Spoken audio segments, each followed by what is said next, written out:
네, 평안한 하루가 되시기 바라겠습니다. 오늘 말씀은 로마서 2장 26절에서 27절 말씀입니다. 그런즉 무할례자가 율법의 규례를 지키면 그 무할례를 할례와 같이 여길 것이 아니냐.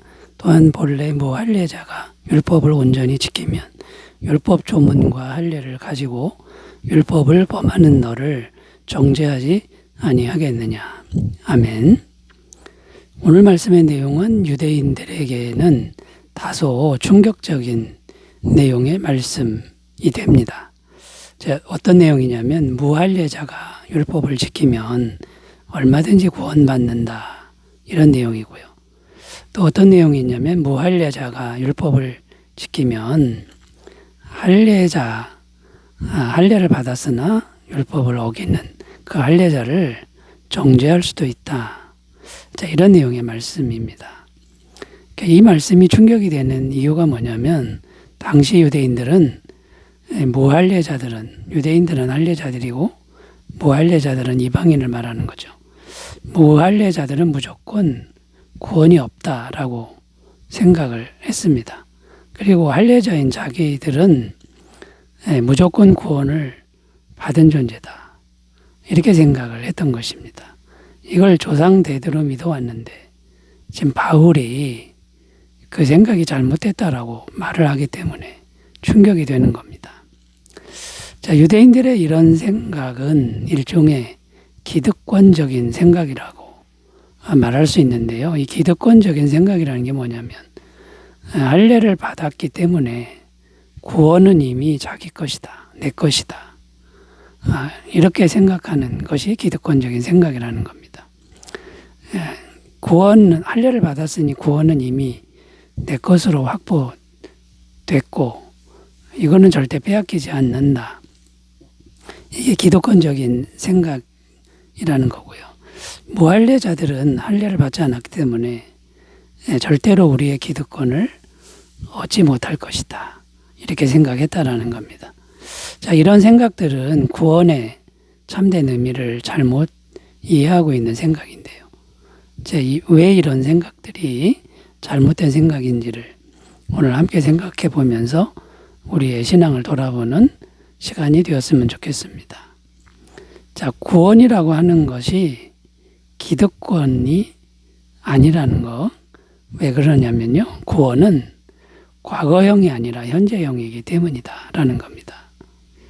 성경이 말하는 구원은 하나님과의 관계에 대한 개념입니다. 이게 무슨 의미냐면 구원은 과거에 구원받은 자격증을 따놓은 과거의 일이 아니라 지금 구원의 예수님, 구원의 하나님과 인격적으로 교제하고 있느냐의 문제라는 것이죠. 요한계시록 3장 20절 읽습니다.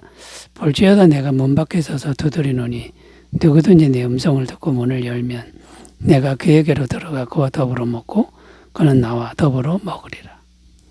지금 구원의 예수님이 원하시는 게 뭡니까? 구원의 자격증을 따라고 말씀하는 게 아니라 구원의 주님이신 예수님을 마음은 열고 지금 교제를 나누고 마음을 나누는 그 상태, 이걸 원하신다는 거죠. 이게 구원의 상태라는 겁니다.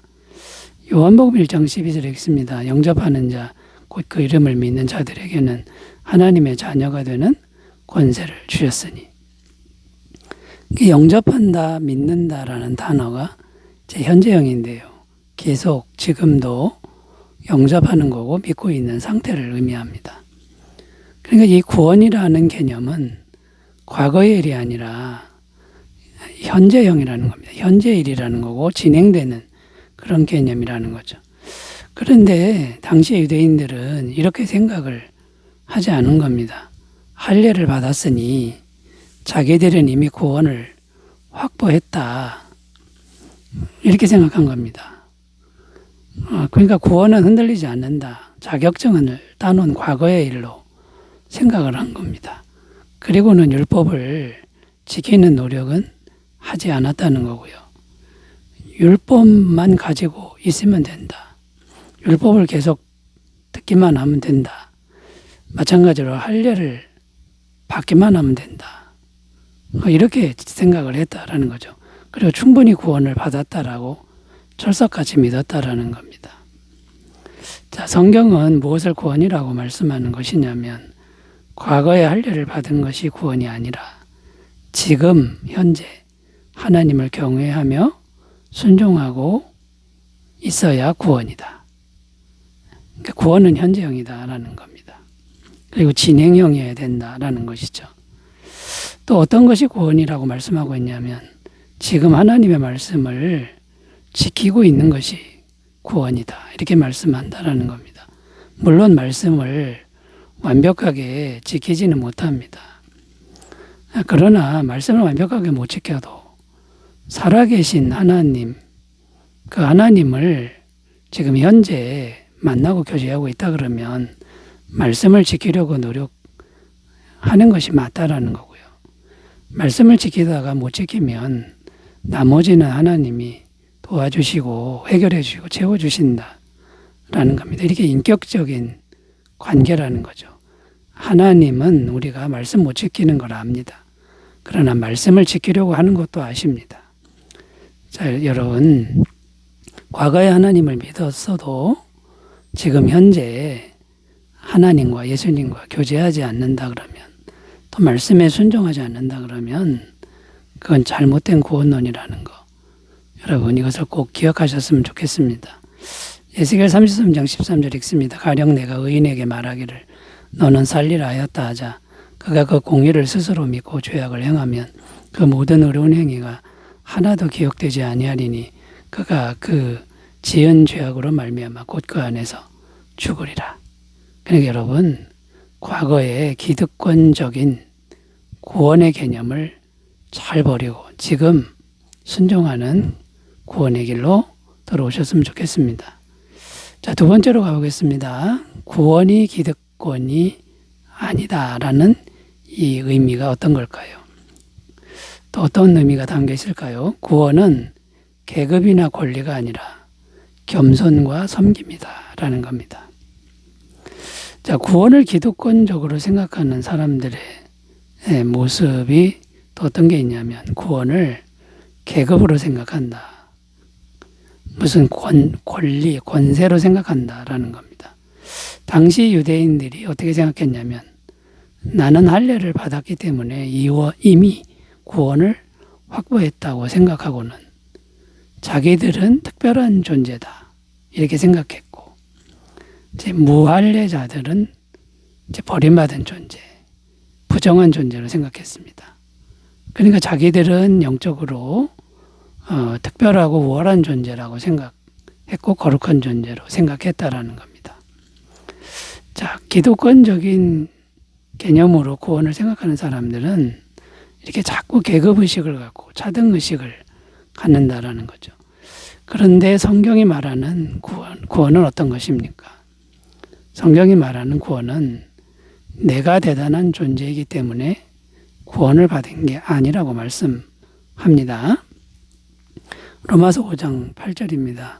우리가 아직 죄인 되었을 때 그리스도께서 우리를 위하여 죽으심으로 하나님께서 우리에 대한 자기의 사랑을 확정하셨느니라. 우리가 대단한 존재이기 때문에 구원받은 게 아니라 우리가 구제불능 죄인이었는데 하나님이 죄인을 위하여 자신의 전부를 희생해서 구원의 길을 열어놓으신 것이라는 거죠. 하나님의 은혜, 하나님의 사랑 때문에 이 죄인이 구원을 받은 것이다. 이렇게 말씀하고 있는 거고요. 요한복음 3장 16절 하나님이 세상을 이처럼 사랑하사 독생자를 주셨으니 이는 그를 믿는 자마다 멸망하지 않고 영생을 얻게 하려 하심이라. 그러니까 우리가 대단한 존재, 특별한 존재이기 때문에 구원받은 게 아니고 죄인인데 정말 절천지 원수 같은 죄인인데 하나님의 무한한 사랑 때문에 구원이 왔다. 이렇게 말씀하고 있는 겁니다. 자, 그러면 구원을 받으면 또 대단한 존재가 되는 겁니까? 아니라는 겁니다. 오히려 더욱 겸손한 존재가 되라고 말씀하고 있다라는 것이죠. 갈라디아서 2장 20절 내가 그리스도와 함께 십자가에 못 박혔나니 그런즉 이제는 내가 사는 것이 아니요 오직 내 안에 그리스도께서 사시는 것이라.